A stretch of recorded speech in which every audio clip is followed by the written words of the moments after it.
Yo guys, what is going on? I just want to make a quick video because on X many people are angry. Yeah, I absolutely don't care about the project. I'm just interested in the chart right now. And what I want to show you here is XCN compared to Ohm, okay? And what you can see here on this side is that we had this sell-off candle, I'm gonna name it now.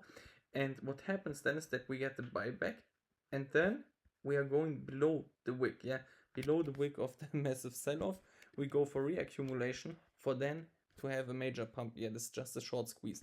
And if we check now on Ohm, let me zoom in a little bit. I hope it's not too small for you. We have that sell-off wick with a tiny buyback. Okay, I have to say a little bit different context. We have had a buyback of a 10x here. And in this case, we had a very tiny buyback. Yeah, it's 100%. And what you can see here is actually the exact same. Yeah, let me zoom in here on this side.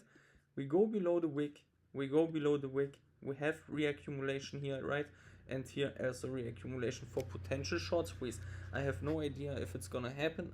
Potentially we will see new lows. I have no idea. But this is just the current approach I'm interested in. So yeah guys, let's see. I have no idea. Please don't be angry. I just think it's kind of interesting, and yeah, there's absolutely no financial advice. Bye bye.